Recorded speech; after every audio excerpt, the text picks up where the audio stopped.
Greetings, foul tarnished. You are listening to Elden Kings, an Elden Ring discussion.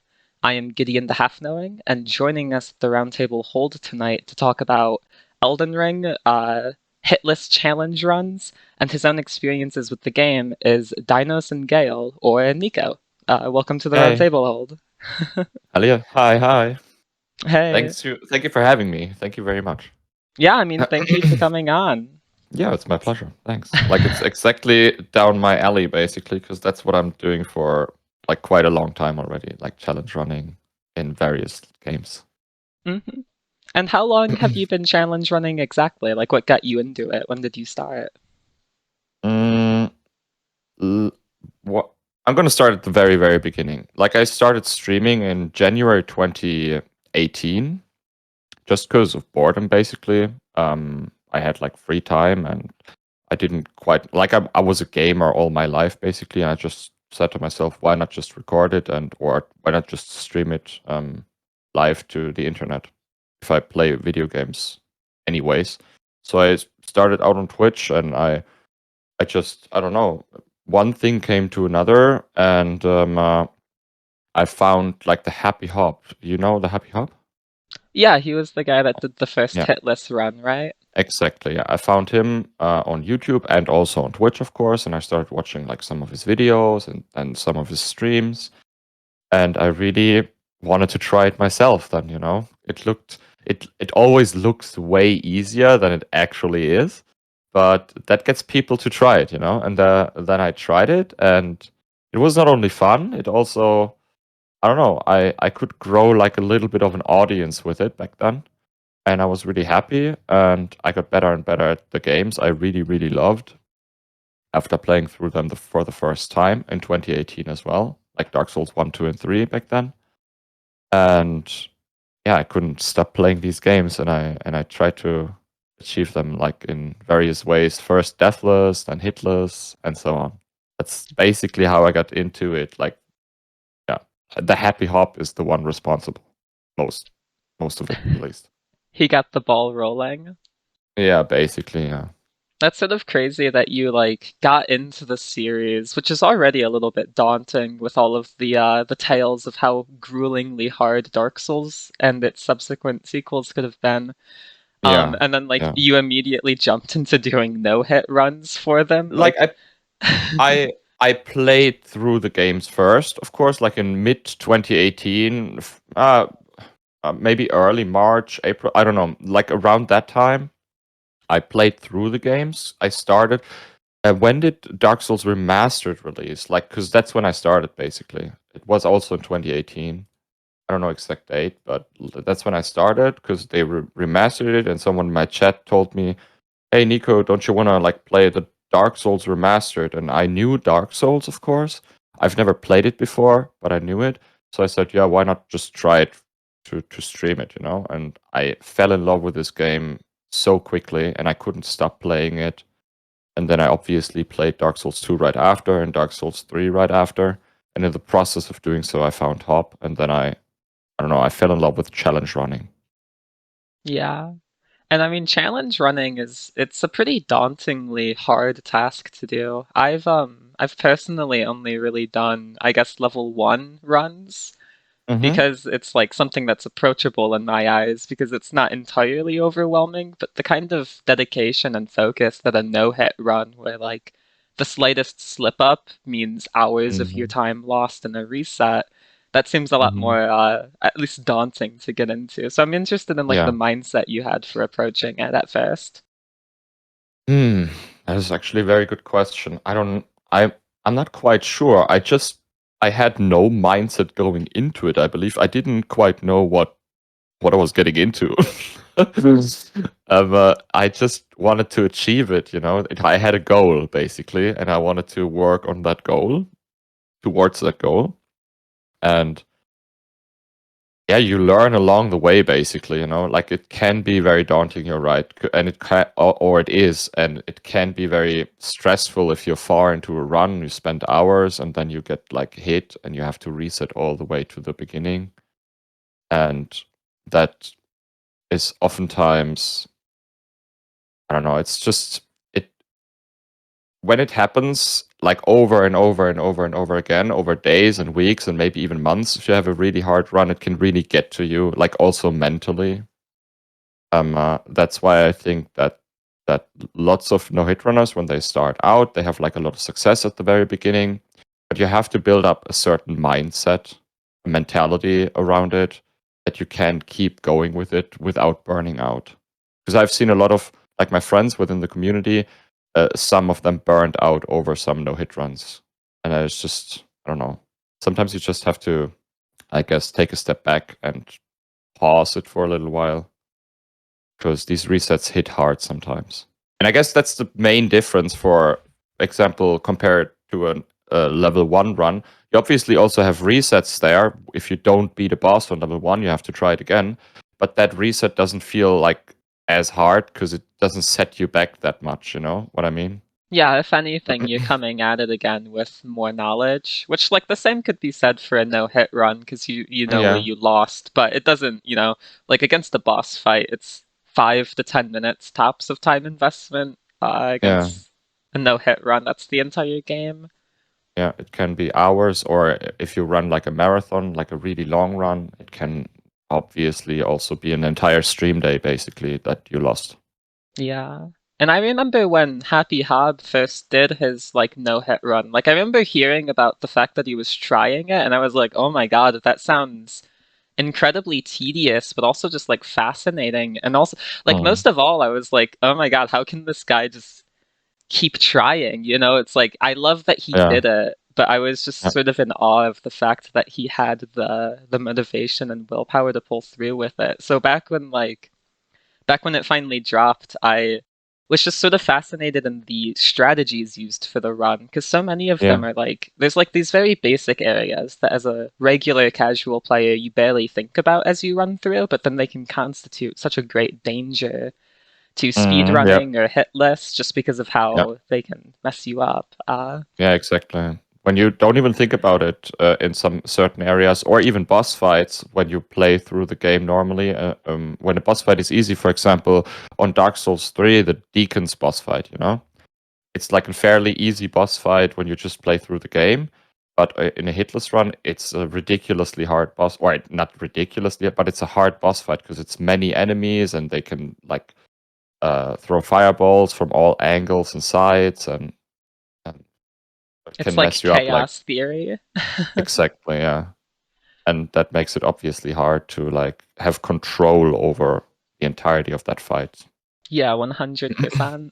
So Yeah, that's, you mentioned the Deacons of the Deep. Are there any other standout bosses or levels within any like I mean you did the God run, so you're familiar with hit lists for all of the games. Are there any Mhm. like points of contention that was super hard? I think I watched a video where you said Ornstein and Smo was itself super hard because of the RNG of the duo fight, but Yeah. Ornstein uh, and Smo is like very unique as a boss fight, I would say. Like ONS is not only that Ornstein can obviously sometimes has like a little bit of a glitchy scenario happening when he charges, especially. But ONS is a boss fight that gets you hit before you even get hit, because you navigate yourself into like a situation that gets you hit after like 10 seconds after you ended up in that situation, because you're just not able to get out of it any longer because you're cornered, and like they do like a attack combo that can only roll one attack and you get hit by the other attack from the other guy. Stuff like that. That's why ONS needs like a ton of practice. And even if you have a ton of practice, it's obviously never guaranteed that you won't get hit there. that makes a lot of Yeah. sense to me. It's different than fighting just one enemy, because they complement each other so well with their attacks. And it's completely different. Like Solo Cinder, for example, on Hitless is also a very, very hard fight. I would argue in any percent one of the hardest fights on Dark Souls 3. But that's a different type of hard, you know what I mean? Because you fight one enemy, and that one enemy is just like really well done, and it has like insane amount of attack pattern and combinations, and you need to learn all of that. And ONS is just like the complementary sort of attacks of these two enemies that makes it hard. Does it make any sense? Yeah, no, I think I think I get where you're going. Correct Okay. me if I'm wrong, but like Soul of Cinder could possibly be described as an Elden Ring boss, where he's really fast and has like just a complex array of combos. Yeah, Whereas, exactly. Yeah. yeah, ONS is way less complex in terms of attack variety, but the fact that there are two enemies and those attacks complement each other so well, that's why it's hard, basically. yeah, because it's super hard to just control your positioning and make sure that you can have all of Yeah, your bases covered. and not only your own positioning is important, also you have to be aware of what is Smo doing, what is Ornstein doing, and basically, yeah, position them. You want them to be like close to a pillar or far from a pillar or like separate or go closer together and all of that stuff. And you need to know how to do that, of course. Yeah, because just avoiding them is one thing, but then separating them to do damage, I bet, is a whole Yeah, other. Yeah. exactly. So that sort of gets into the general gameplay distinction. I mean, like, Mm. obviously, each game is a little bit unique in its own way, but I feel like Dark Souls 2 and beforehand was much more positioning based, slower combat where overall decisions mattered, and then Bloodborne, with its fast-paced action, was really focused Mm. on that sort of Soul of Cinder type boss fight where they wanted to have a Mm-hmm. complex battle going on. Yeah, like if you want, I can talk a little bit about like how different it is to run like, for example, Demon Souls compared to a Bloodborne. Yeah, I'd love that if you want to get into it from your own experiences. Yeah, absolutely. I'm gonna start from the very beginning. Like Demon Souls, also the remake it's the same. The boss fights are not as complex because they're really old, and they didn't change the AI in any way or whatever. It looks great, the remake, but it's essentially the same game. And I would say that this less complex style for bosses makes Demon Souls the easiest game in terms of boss fighting, but it has like very tedious areas to navigate through, for example. Like Demon Souls, I would say, has the hardest running sections of all of these games. If you were to go through Demon Souls hitless. Yeah. Dark Souls 1 was the first game where the boss fights got harder, and where it also, like, a boss has more variety of attacks, and you have to learn more to beat like a boss or to understand a boss and how to fight it.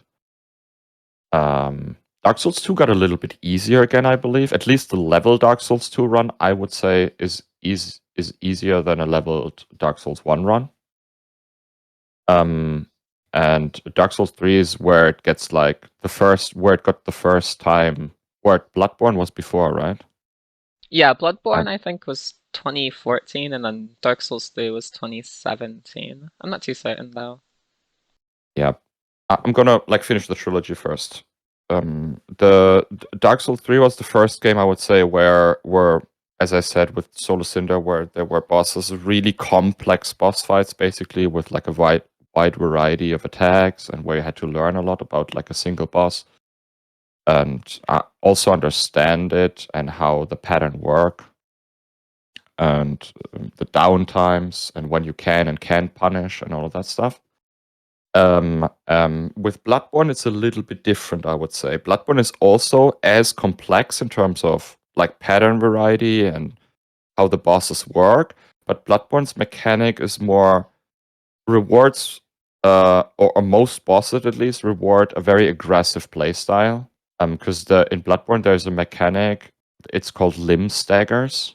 When you fight like a beast, for example, you can just stagger its limbs, and then uh, you have a little bit of a downtime there. The same goes. And you can do this multiple times. For example, on Amelia, you can stagger Amelia's left arm, left leg, right leg, and that gives you like always a downtime to go to the other like limb. Basically, you stagger the right arm, then you go to the left arm while she's staggered, and then you stagger you hit the left arm, and then the same happens again.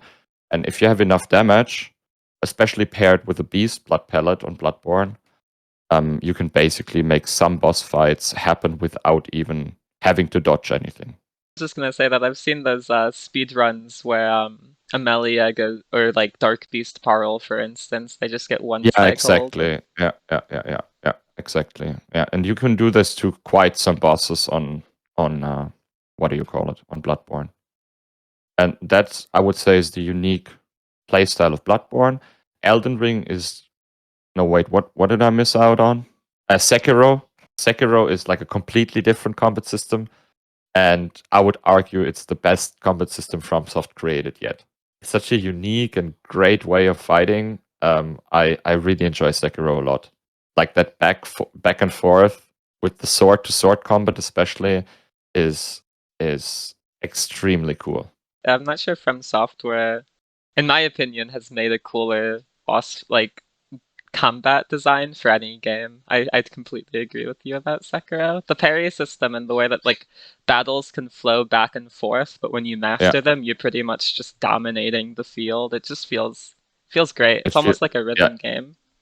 Yeah, it feels so satisfying. Like, I'm obviously the combats of a Souls game is also fantastic, but Sekiro, it just like reinvented the wheel. It felt like, and it's really fun to run Sekiro because it's just like the running sections are technically not very hard. You just sprint through, and it's boss fight, boss fight, boss fight, boss fight, boss fight, one after another, and that's, I don't know. I really enjoy running Sekiro.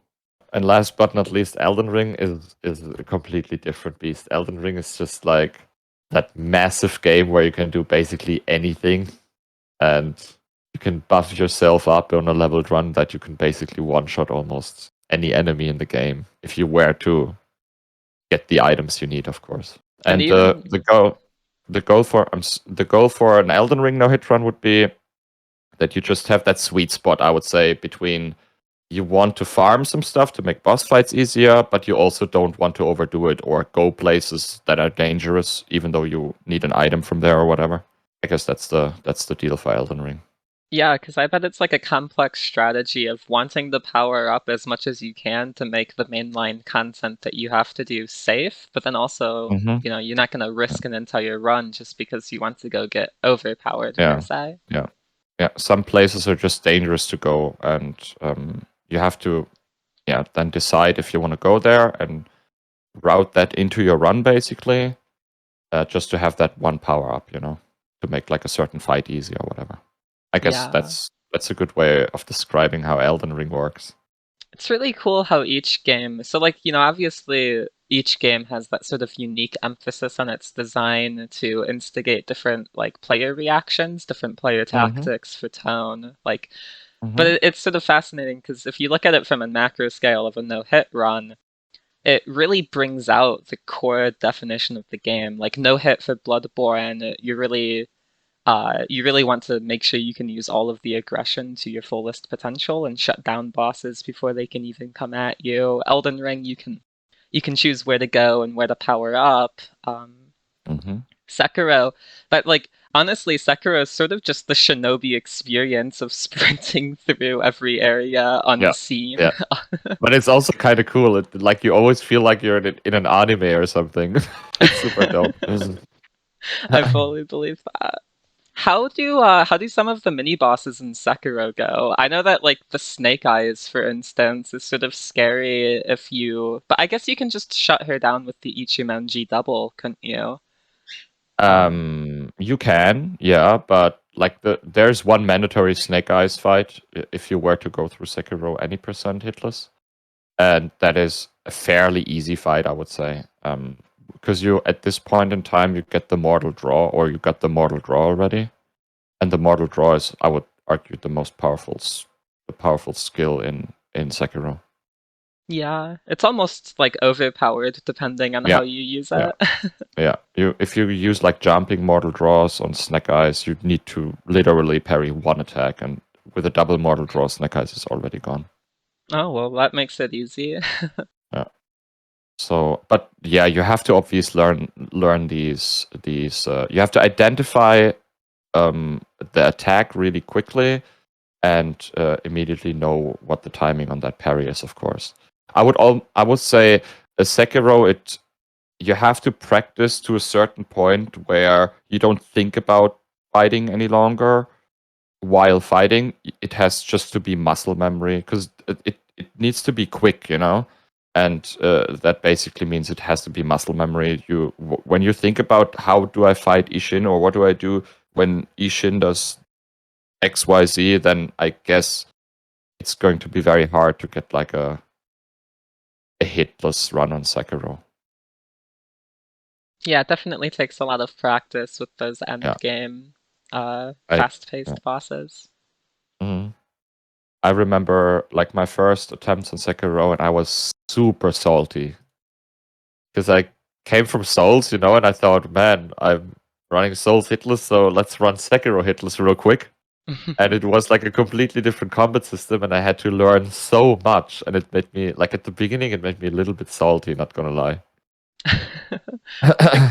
I think a lot of people encounter that issue where they're coming from Souls and they try to Yeah, dodge more than they should yeah, parry. yeah. I'm glad that you learned it well enough to appreciate its combat system. Some people don't. Yeah, I know. I mean, Sekiro is, I would say, the only game From Software made where you really have to understand what you're doing, or at least somewhat of build up an understanding that you can play through the game. Because it's not an easy game, and you can't over level yourself like you can do that in Souls or Elden Ring or whatever. You have Yeah. to actually like get good at the game. Yeah, Soulsborne has a history of trying to give you the items you need, or at least, the very least, the options to acquire the items you need to get through everything. And Sekiro does Yeah, too, with like divine confetti paper placed in yeah, nice locations. But it's, you only have the one sword, the one attack power upgrade path, yeah, and yeah. maybe a Sekiro does it recommended. Go to a on. certain degree. Yeah, that's Yeah. true. So, after you've gotten so much experience with the series, do you have a favorite? Do you think it's like fair to say that you have a favorite, or is it just sort of like a general appreciation of the series and its I, mechanics? I mean, it's also general appreciation, of course. I like all of these games. I got also Dark Souls 2. Um, uh, but it changes. But at the moment, I would say, even though it took me a long time to process the game, but at the moment, I would say Elden Ring is my favorite game. Okay. What It was about Elden very Ring? Okay. um, yeah, it was very overwhelming at the beginning. I guess for most people, it was. But the more I get into it, and the more I learn about it, and I guess Elden Ring, just the variety, what what is possible in this game, and what you can run it with. We did like several challenge runs with like incantations only, sorceries only, um, certain weapon types, stuff like that, and it's just like a joy to. You don't even have to like think hard about what could be next because there's so many options on Elden Ring what you could do. It's like an endless endless content basically, and I really enjoy the game in general as well. Like the aesthetics, the boss fights. I really like it a lot. Yeah, that makes a lot of sense to me. And like, there's definitely, like you say, there's just a variety in everything you can do. You can build your Mm, character differently. You can fight battles differently. You can yeah. pace your bosses differently. Yeah, I mean you can do that on Souls and also on Bloodborne as well, of course. But Elden Ring reached like a new level, you know. It's just a little different, and also obviously the open world contributes to that. You can set up a build early on that you want to set up, and then go through the game. Yeah, it's got a lot of starting variety as well. Um, Hmm. I think I saw before yesterday. I was just watching through your channel, getting to know some of your videos better, and I watched this one Reduvia hitless run where you Yeah, fought Radahn, and it was just, like seeing Radahn get one cycled always makes like there's something amusing to about it to me. yeah. I mean, you can do that with a variety of weapons in Elden Ring, of course. Yeah, it's One probably cycle Radar. easier without the Yeah, Reduvia. Um, uh, yeah, my weapon of choice at the beginning when Elden Ring started for my first no-hit run, I wanted to run with Reduvia, yeah. And I still run with it. It's super cool. It's my favorite weapon, I would say, in Elden Ring. Okay, it's a very cool dagger. Like it's Yep, up there yep, with like the Blade of Calling and the Black Knife, in my opinion. It's like three really cool daggers. absolutely. But I So, would say my favorite no-hit run ever on Elden Ring, I'm sorry. My favorite no-hit run ever on Elden Ring was incantation only. That was like the best one yet. They nailed it with these incantations, absolutely. oh yeah, 100%. I've seen some. I love. I don't know if you've seen him on YouTube at all, but like Saint Riot has a couple of incantation builds for his like PvP invasion stuff that I just. Mm, It inspired me to invade with incantations, so I I love them. no, I've not seen any of the Saint Riot videos, but I really like the spells they created basically, like especially these frenzied spells, frenzied burst and all of that stuff. That's so cool. When you shoot out of your eyes, there's this like I don't know sniper shot basically. Really cool. Yes, yes, it's so cool. The one you get from Vike. Yeah. So was that, I imagine, with that range, it was very useful for a no-hit run. Were there any other standout Absolutely. incantations? Yeah, catch flame at the very beginning. You start with it basically. Catch flame is one of the best incantations. You can just like burst so hard with it because it's such a quick spell. Oh yeah, and Um, it just chains into itself, so yeah, spamming R1. yeah. Like a Radagon fight is basically free with catch flame. You can just go into the Radagon fight and like catch flame him 5 times, and then he immediately has to jump up and does like his face transition, and then you can just kill him Oh my right after. goodness. Yeah, that's pretty amazing. Yeah, I expected you to have to upgrade to like the Giant's Flame version of it, but I'm amazed that No, it you don't. You don't. No. That's Is it? fantastic. Yeah. Do you use the two fingers seal, or do you use a specific sacred seal for damage? Let me think. What did we grab? Oh, Earth Tree, I believe. The Earth Tree seal in Volcano Manor. Oh, I guess okay. that's what we grabbed. I don't even like it gives you wait, let me look it up. It gives you some extra some extra damage, I believe. Oh no, it just has a better scaling, it seems. It just has a better scaling. But that's what we used, I Okay. remember. Do you when you did the incantation run, was it any percent or was it all bosses?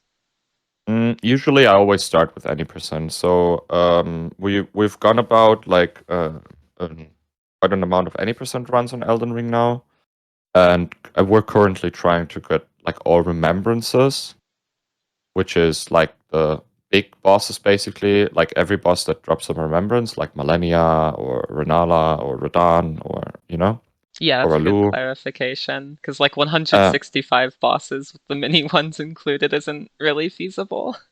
yeah, I would love to do a 165 run as well at some point, but I don't know when exactly. Like maybe this year still, but I'm not 100% sure. But I really want to do that as well. That's something I need to do for Elden Ring. Yeah. I imagine that that challenge would have some like unexpected difficulties because there's some of those mini boss rooms that are just tiny with very fast Yeah, attacking enemies. yeah. You have to get like certain like spells and shit. For example, Assassin's Gambit that cloaks you, and you can go into certain boss arenas without being noticed by a boss. For example, even. That makes sense. Mm. Yeah, that is doable. You have to do it like that, otherwise I don't know if you can even beat it. Yeah, because I imagine like there'd just be way too many instances where you're attacked right away upon coming through Mm, the fog gate. yeah. The longer the run, the more likely it obviously gets that you can also get fucked over by the game somehow. Like these games are great but not perfect, and they sometimes can fuck you over, of course. Even if you play it correct, sometimes weird shit happens. That's something that sort of interested me about Elden Ring specifically, because it's Like when you play earlier games, a lot of the boss moves are simpler and they're more telegraphed, where it's just simpler to dodge it Mm-hmm. fully. But then you Mm-hmm. have Elden Ring, and to a lesser part extent, like Dark Souls 3 or Bloodborne, where it's like Elden Ring almost feels like it wants you to brawl with the game. Like it's designed where you'll take hits every now and again, and like even like bosses will have hits that just do a small amount of damage that are meant to zone you out or do a temporary Mm-hmm. CC like Morgott's daggers. So it just seems like in specifically Elden Ring, it's a lot less intended for hitless runs. Like if you look at Malekith and afterwards, or even the Godskin duo, which sort of makes it even more impressive to me that it's still achievable. Yeah, I mean, Elden Ring is just, I would say it's more complex. I didn't understand it that well at the beginning, and I thought a lot of these bosses are not as well designed as they are on Dark Souls 3, for example, because they, as you said, they just like put in some like screams or whatever to like push you away or some non-dodgeable attacks or whatever. But as time went on, I saw other people also obviously play it. We as a community more and more figured out how to actually like go about some boss fights, and that you can sometimes jump attacks instead of rolling it, and that you can roll screams backwards and then like jump back into the fight, stuff like that. There are even people out there on YouTube that beat like Radagon Elden Beast without rolling and without taking a single hit. Yeah, 100%. I actually remember some of that discourse from when I started getting online after playing the game just to see how the community had like received it. And I was sort of on the side that like the bosses were well designed and it was like it wasn't as intended to do it hitless, which is like I guess Mm. in some ways it's a different design philosophy almost. But then it just makes it, like I said, like I'm just impressed that people were able to come together as a community, like you said, and figure out these strategies for getting around these almost insurmountable feeling bosses, because they really do attack fast, and it feels They like they've do, got yeah, rougher and patterns and everything. they do, yes, and there are obviously some attacks in the game where you at first thought that's just Miyazaki fucking us over. For example, the what's it called, the Elden Stars attack. At the beginning, nobody knew how to even approach it, how to dodge it, because it's so quick and it just It gets you. Like follows you can't, you. yeah, you can't run away. Yeah.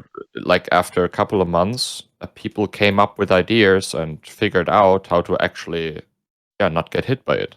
Do you have to use like Eternal Darkness the spell, which doesn't seem Mm, feasible from a run perspective? no, So like, no. okay, how do you do it then?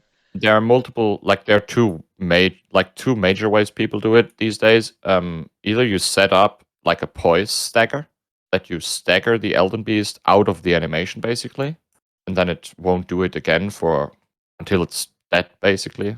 Yeah. Or there's also a way when you stand right in front of the Elden Beast, and when it starts casting the Elden Stars, there's a way where you can just run at the right moment. You run down below the Elden Stars while it casts it, and then it can't reach you any longer. It will just shoot the other way, and it can't, like, it will turn around and try to reach you, but it can't reach you any longer. And then you can just focus on the Elden Beast fight, and the Elden Stars are just flying somewhere in the arena. Yeah, so the only way to get around it is to basically nullify the effect, either by breaking the pathing of how it tracks you or by Yeah, stunning the Elden Beast out of exactly. Yeah. it. Otherwise, it's just not doable to outrun it or roll it or whatever. Yeah. It's a pretty mean attack for a final boss for anyone trying True. hitless. Oh boy. True. Yeah. That's very true. Yeah. Have there so with that in mind, like if you were to mess up a stun attack against the Elden Beast, you'd probably just get hit right away, or do you think there'd be time to like save quit and reset the fight if that were a possible? You can probably no. You're not allowed to save quit in a hitless run. So what you Oh, can do, yeah, that's unfortunately a rule. What you can do though is you can just bail out of the fight with a memory of grace, for example. That's Okay. most often time enough to just like try it again.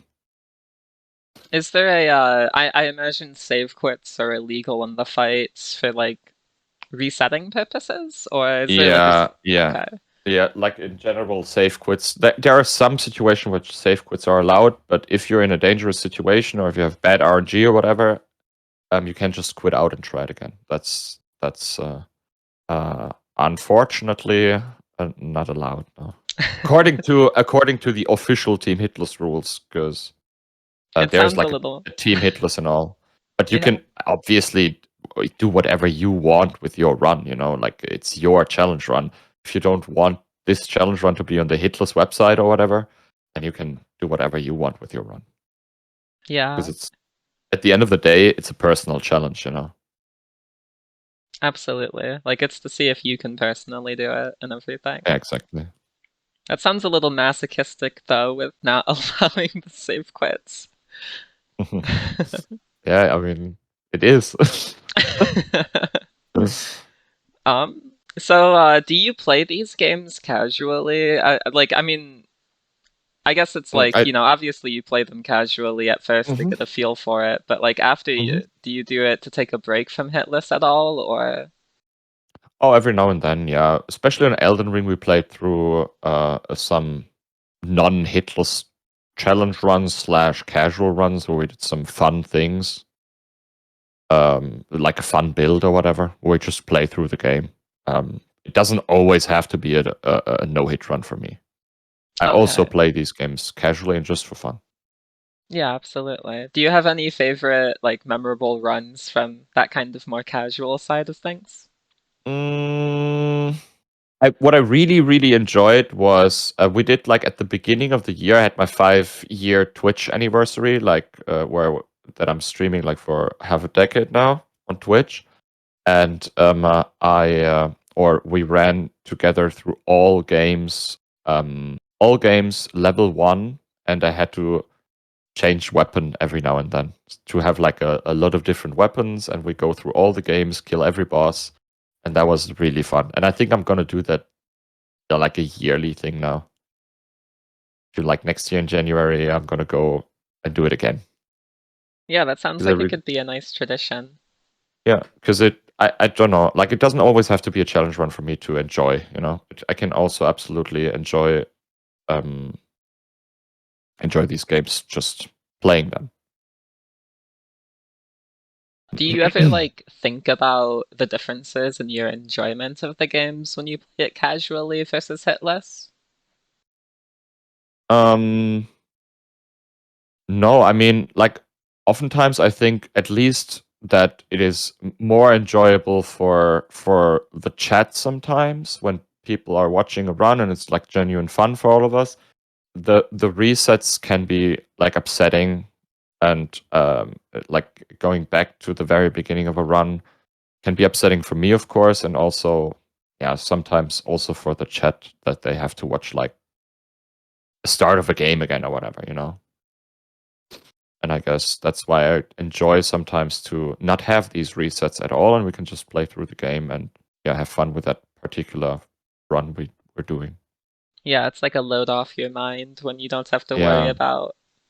It's Mm. so different. Like, at least for me, it's such a different feeling to just stream without thinking about, oh man, this is the next boss. I have to do this and that, and I have to set this and that up for the split after and all of that stuff.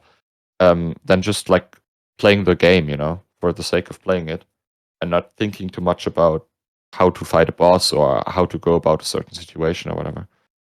It's just more comfy, I would say. Yeah, you're not like held at that high degree of focus where if it slips, you're Yeah, met with like yeah, the emotional damage of being like, God, I've got to reset. No. yeah, yeah, yeah, yeah, yeah, yeah, exactly. And then, of course, you mentioned your chat as one of the main reasons that Hitless was sort of interesting, besides the game itself. And I think like you sing happy birthday to your chat members is one thing Yeah, I've seen I as like do. a way to. Yeah, I do. Yeah. I don't know. I most of these people I really like. I got to know them. Like there's obviously always a little bit of that parasocial relationship going on. But I do that. Yeah, I really like interacting. And I like. I don't know. Sometimes we also have I don't know, a little bit of spicy topic on stream or whatever. Uh, and I really just like to have like different opinions and to see, yeah, to just talk to people. Yeah, when And I mm, sometimes I don't, have like a career of it like you do, but occasionally I'll use Twitch to stream for my friends, and it's like mhm, chatting with someone while you play through a hard challenge. Like, I was doing rune level 1 and yeah, getting crushed by Gideon the All-Knowing. Ironically, yeah, considering my he's own really hard. username. He is so hard, yeah. It Yeah, took like an hour, and yeah, the only reason I kept trying was because I could talk to people in the chat. yeah. Yeah, I would argue the same. That's why I always say at the end of like a marathon run, especially of a marathon run, that I'm super thankful that especially for the people who are there on these bad days, where you have to reset like 7,000 times and you get hit by literally everything and you can't make it out of first game of a marathon or whatever. And there's still people in chat who always cheer you on and always say, "Man, Nico, tomorrow will be better," stuff like that. And I'm incredibly thankful for those people who are there when the shit goes down. Like it's easy to be there when we're in game 6 at the very end of the run and fight the last boss, and then I was here, I was here into chat, but it's oftentimes not that easy to like support someone throughout the process of it. Because I understand that it's like easier to watch, or not easier, but it's more exciting to watch when the run like is about to happen than when you are in the process of grinding and getting better. But that's just part of like without that process there wouldn't be any runs, you know what I mean?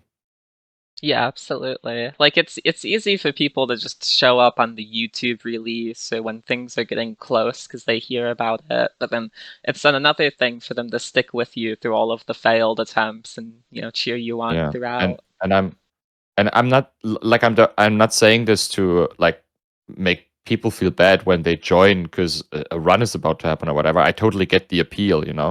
That's when you are on the edge of your seat, and that's when things are getting exciting. But what I want to say is that I'm incredibly thankful for the people who support me throughout these times when it's not that going that well. That is incredibly important to me, and I value that a lot.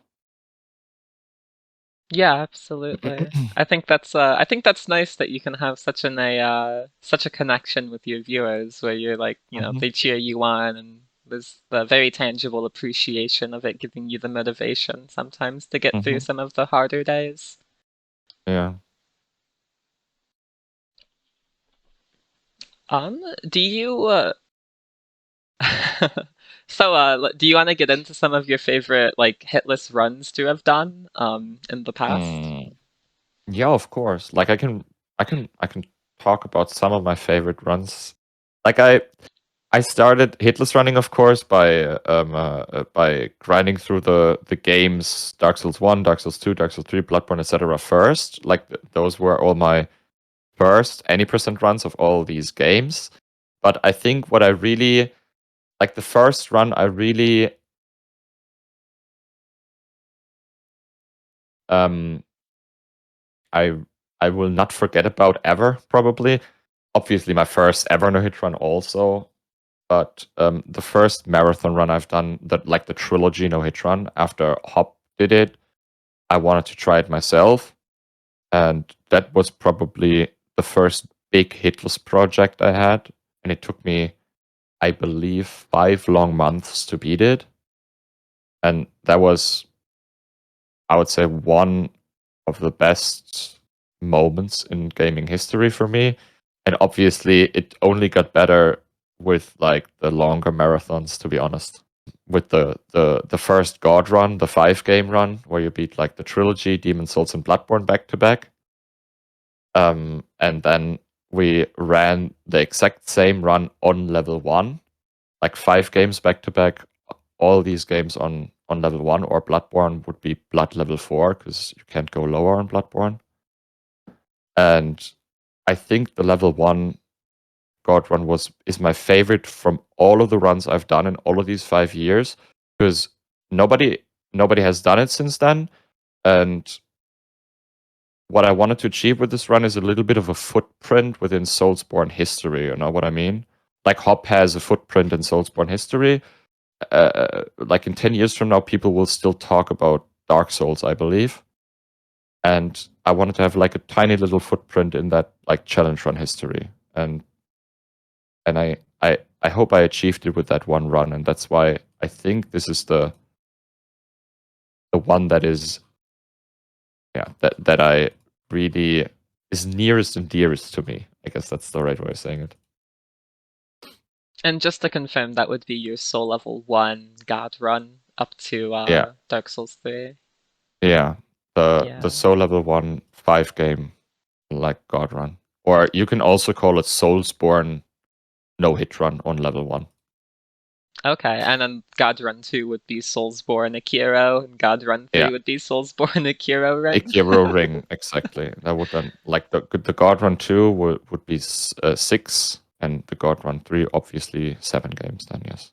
What an incredible challenge. And are you still the only person that's done all 5 in the normal God Run at level 1?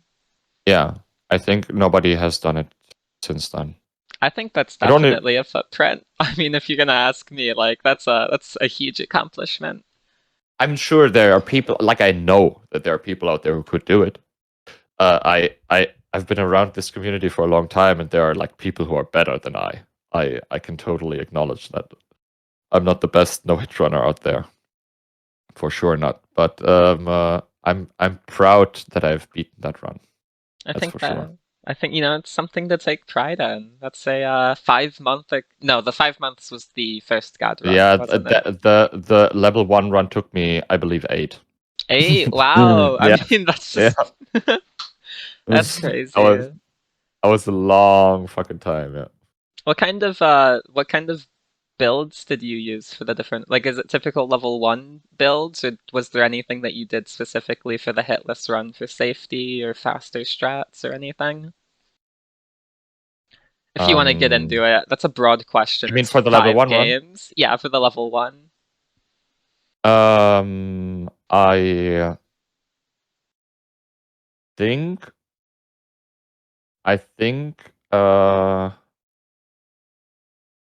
I didn't optimize much about most games, because they were like individually already ran by people.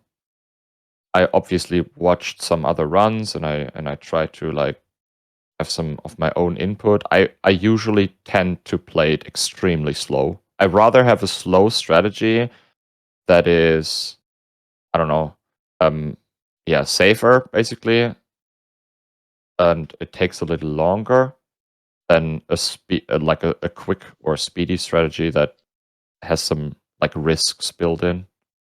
So I would say I'm a slow kind of guy. There are a lot of people out there who rather run it fast. I get the appeal as well, but I don't know. I rather take it slow. That's also what I like about hitless running so much, that you don't have to be on a pace. That I can just sit somewhere and talk about whatever with my chat, and then continue the run after, for example. Yeah, that's a great way of keeping morale. You don't feel rushed or anything. You just take the challenge as it comes. Yeah, oftentimes you obviously also want to go places fast, but I don't know. Like, I enjoy streaming as a whole, and not only I want to show off a run or whatever. I obviously want to, because I really like it, but I also want to entertain people, and like, Yeah, it's like absolutely. for me, it's like a package, basically. You mentioned being inspired by Hobbs' sort of Mhm. prowess with the game earlier. Do you still watch other streams as like a sort of casual Oh yeah, hobby? absolutely. Okay. Absolutely. I'm a viewer myself. Yeah. Do I you watch have a any lot of streams. favorites that you want to share? Like I still watch Hop, of course. I have never stopped watching Hop. I watch a lot of people within the community, like Gino, of course. Shilky is a great runner. Um, there are so many people I could name now. I don't. I don't know. I watch a lot of. I'm currently watching Shilky, like while we talk, basically. Shoutouts to you, Shilky. Good luck with the Fool's Idol. Yes, shout outs. Well, that's pretty Yeah, and good. many more, of course. Many, many more. Yeah, it's a pretty big community. It's sort of great how many different types of people get into this game. Yeah. Yeah, it has grown a lot since Elden Ring was such a mainstream success. Yeah, 20 million copies still blows me Yeah. away. Mm. And the I mean, community has speaking grown. of, oh yeah, The community has grown since then. That's what I wanted to say. Yeah. yeah. Speaking of Elden Ring's success, do you when you heard about the DLC, did you have any like, initial thoughts or excitement about it, or are you just Oh, waiting to see?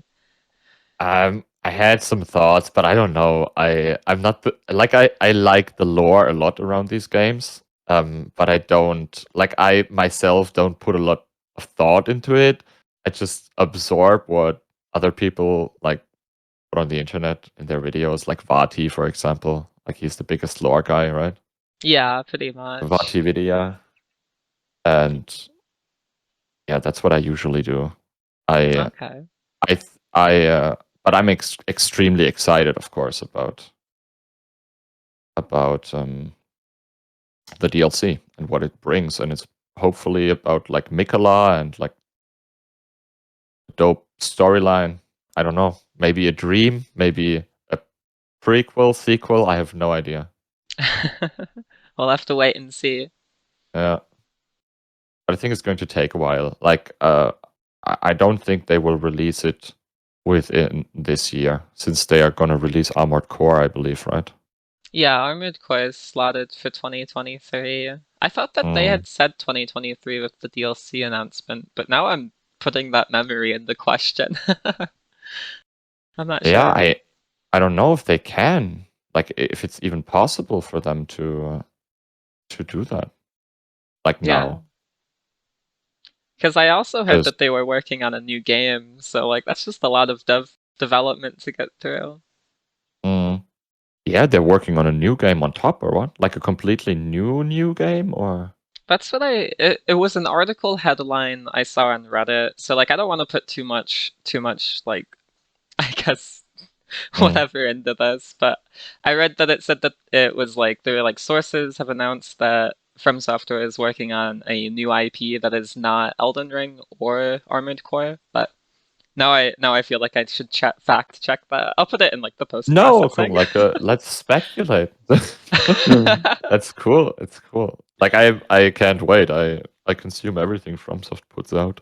Yeah, that's about where I'm at. Like they Mm, they sold me on the series ever since I fell in love with Dark Souls 2 and Bloodborne. So like I'm mm, just sort of a diehard fan, I guess. I have a podcast about it, I can't I can't yeah, not be.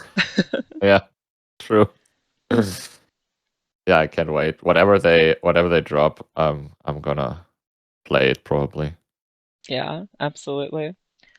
Do you play any other? I know that like, streaming wise, it's like a career where you do hit lists, Hmm. Soulsborne challenge runs, but do you play any other games in your free time? I do, yeah, like a variety of games, like all of it basically, from Hollow Knight to Red Dead Redemption. I try it all. I'm not playing through like everything all the time because sometimes, like for example, Red Dead Redemption can be so daunting, you know, and yeah, sometimes it's not that easy for me to play through a game like this. But overall, I enjoy like a variety of games, all of it. Yeah. Yeah, I get that. And Red Dead Redemption can definitely be it's a lot to get into, so. Absolutely, yeah. It absolutely is, yeah.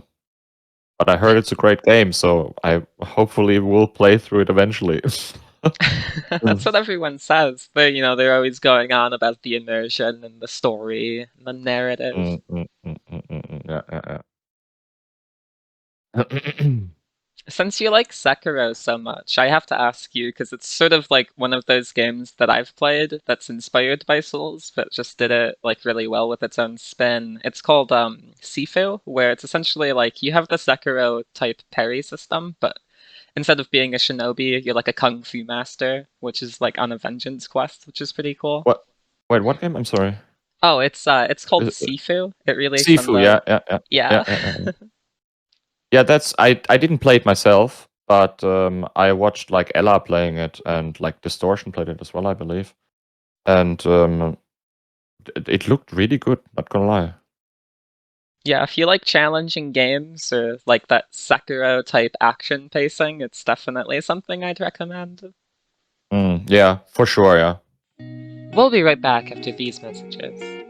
The speculative new IP being worked on by From Software that I mentioned earlier in the episode was reported on by GameInfinitus.com. You'll find the article link in the description below. The article basically says that there's an unannounced IP being worked on by FromSoft, their evidence being that a seasoned producer that works at the company, Kenneth Chan, has an unannounced project listed on his resume that has been ongoing since 2022, so this is pretty new. I'm not sure what they'll release or even of the legitimacy of the claim, but you can find the article linked down below if you want to look at it yourself. It's pretty short though. I'd also like to announce that Square Table Gaming, our previous guest star, released their 1-year retrospective video mentioned in the last episode, so if lore is something you're interested in, feel free to check that out down below. And now for a message from our sponsors. Are you an ardent defender of the Erdtree that's lost their fire? Does your flame of ambition go low? Do you feel like you've lost the spark in your life? Well, the Dragon Cult of Leyndell offers all of the power of the ancient dragons with all the grace the Golden Order has to offer. Coming recommended by 2 out of 5 Erdtree Sentinels and Godwyn the Golden himself, our famous Red and Gold Lightning is literally to die for. Contact our toll-free representative about this opportunity today by dialing 1-800-DRAGONS and screaming at the sky. And now, let's get back to the episode. I can like maybe get into the community or something. Yeah, no, I mean that sounds great. Because I'm really invested into this community about like the entirety of the Hitless community. We build it up together, of course, and it has now been grown to like I would say a large community where they are overall I would say it's one of the most wholesome communities I've ever been in. And that's why I wanted to like obviously shout them out because they are really, really nice people, most of them. And I am super proud where this community has gone in the last like 3 years basically. Yeah, I imagine there's... That's why I wanted to at least say a quick shout out to the Hitless community and thanks for being awesome. Aw, yeah. It's totally worth the shout out. You guys do incredible stuff. I am consistently impressed by everything the Hitless community has accomplished. Yeah, I'm also impressed by what these people do every single day. There's so many at this point that you can't even keep up with everything that is happening, but it's still amazing that I don't know, that this happened basically, that there are so many people who are coming together and that hitless became such a thing now, or hitless/damageless became such a big thing now that there are literally thousands of people helping each other on Discord servers just to get like a game without taking damage or without taking hits or whatnot. Yeah, it went from this one sort of almost crazy looking guy doing it for like 9 months straight until he got it, And then just like everyone started sharing these different strategies and attempting it until you've gotten to where you are today. Yep. And there are also more and more games added now. For example, like Celeste has been added, Hades, some Resident Evil games. So if you were to become a hitless runner, you don't have to necessarily run like Souls games. You can also run other games at this point in time. Yeah, it's sort of crazy that Souls pioneered this entire concept of hitlessness that got picked up by other titles in their challenge runs. Yeah, I mean, Souls is perfect for it because the combat system is like basically made for hitless runs, right? Absolutely, especially the earlier ones. Yeah, it's tailored around like the fact that you have these invincibility frames while rolling, and that's perfect to not get hit. And then Celeste specifically, it's got like the golden cherries where the entire point is that you do an entire level hitless, if I'm not mistaken. Yeah, exactly. Yeah. Okay. But Celeste is like a different beast. Like I played only through the game once when it released, I believe. It's a great game, but it's like really hard. At least it felt really hard playing through it.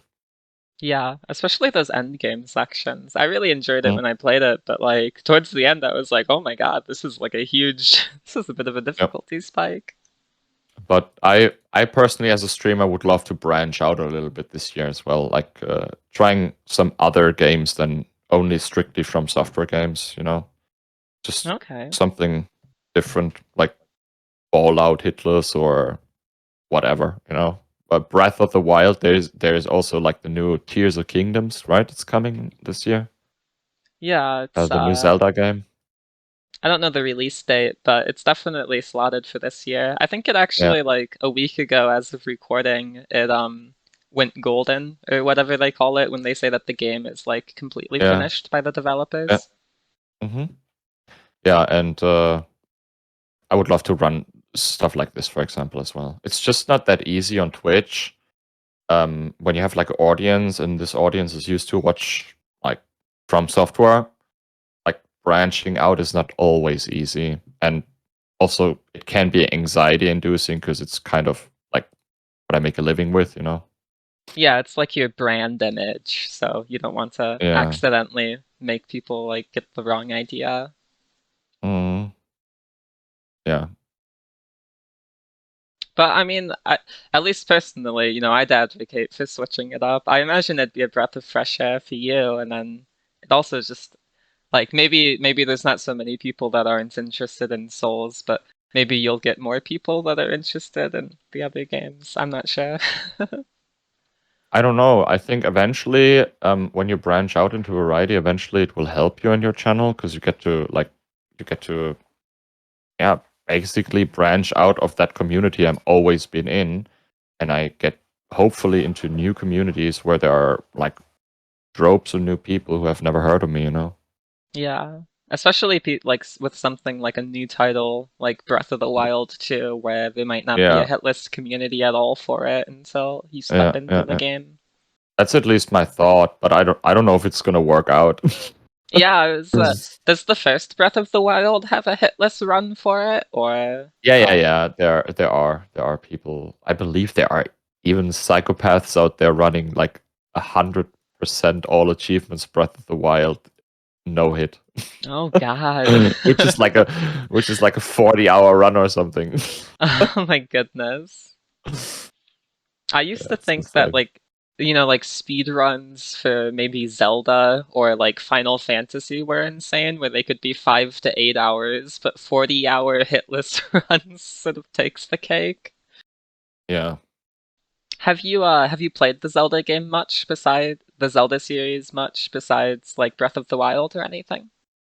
I have played a lot of Zelda, yeah. I'm a huge fan. Like I started back in the day. I gotta say I'm 34 years old. When like I had a Super Nintendo from my dad. He bought it for me when I was a kid. And I started out with like Link to the Past on the Super Nintendo back then, and I couldn't believe what I was playing. It was so great. And then I got like the N64, and I got like Ocarina of Time and Majora's Mask, and I played through these as well. And I think up to this day, Majora's Mask is still my favorite Zelda game.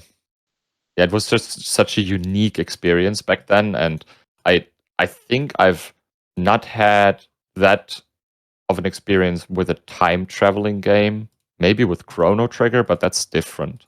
And I don't know. It was just a very unique experience, and I really loved it, and I still love it up to this day. I always hear that it's like Majora's Mask or sometimes Ocarina of Time that really stands out in people's memories. They really like innovated. Yeah, like both games are extremely good. Yeah, I would say so as well. For I still different have, reasons.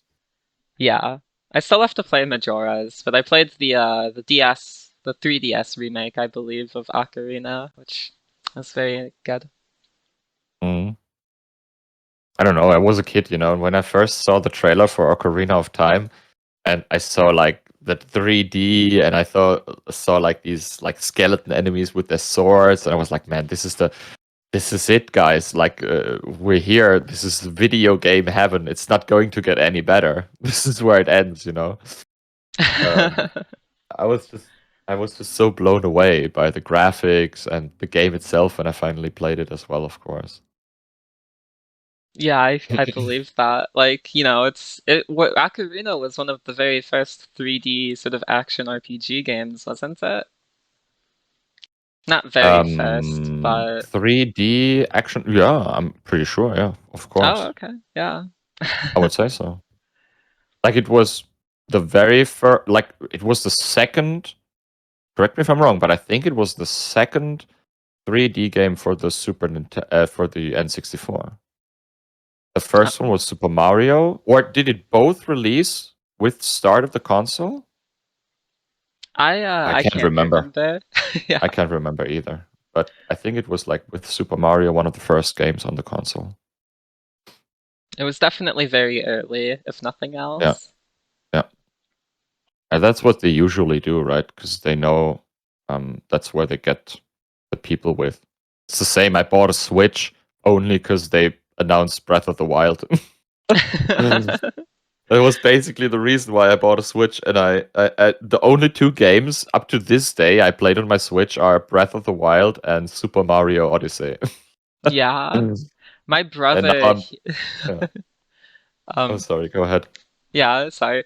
My brother, he bought the Nintendo Wii U with the expectation of Breath of the Wild releasing for that console, only for it to get delayed all the way to the Switch, which was, Uh, yeah. oh yeah, you could play it on the Wii U as well. You're right. I totally forgot. It was originally announced for the Wii U. That's why they had like the Sheikah Slate look like an iPad. Oh.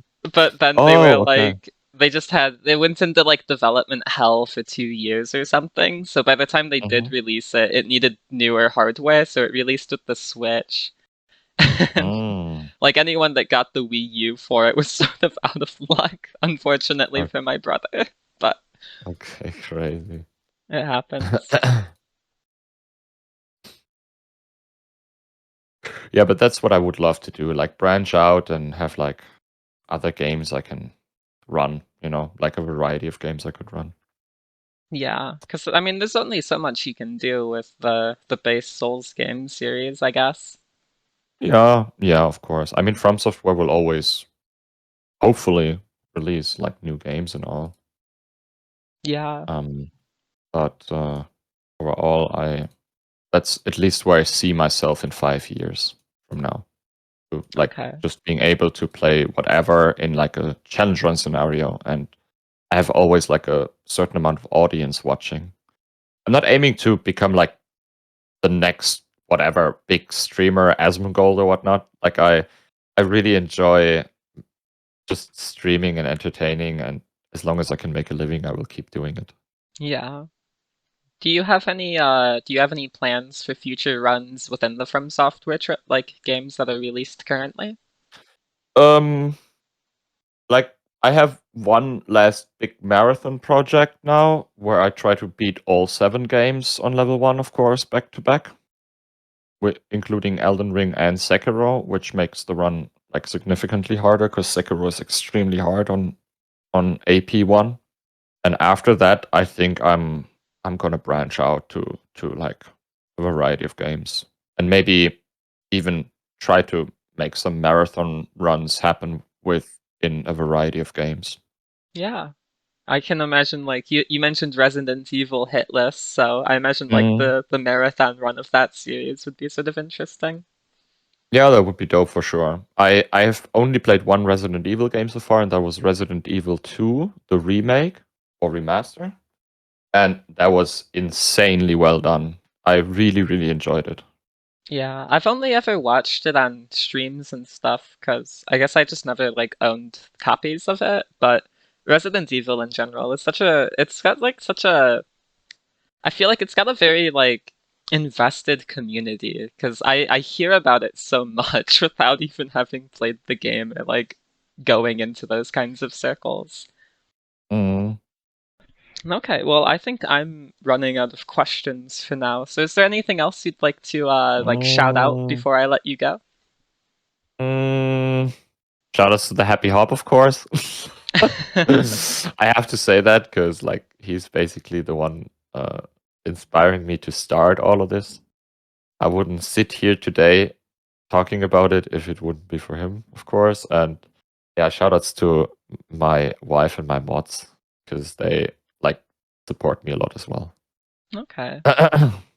I'm glad you can have that support, and I'll make sure to link all of the Twitch channels we've mentioned, and possibly more from the Hitless community in the description, so go check them out Thank if you so that's much. your... Yeah, of course, yes. But yeah, thank you so much for joining us at the Roundtable Hold. It's been a pleasure speaking with you. Thank you very much for having me. It was a pleasure. Yes, of course. And I definitely learned a lot about hitless runs. I'm not too familiar with them beyond watching them and being like, wow, this guy knows a lot more Mm. about the game than I do. Yeah, I mean, there you could argue and say at least that some hitless runs you could learn without even knowing the game that well. You know, obviously your route, but you don't know the game like as a whole that well. You know what I mean? But yeah, I guess the unique way of approaching a hitless run is is um uh, is a very special way to play through these games. Yeah, it's Would- not, I think there's like quotes when Miyazaki heard about people playing through at like level 1 or hitless and he just like didn't believe it at first. So it's definitely one of those things that goes, Yeah, there are stories. Yeah, I've heard them as well. yeah. But I mean, that's what speedrunners and challenge runners live for, breaking the game, turning it inside out. Yeah, exactly. Okay, well. Absolutely. Thank you very much.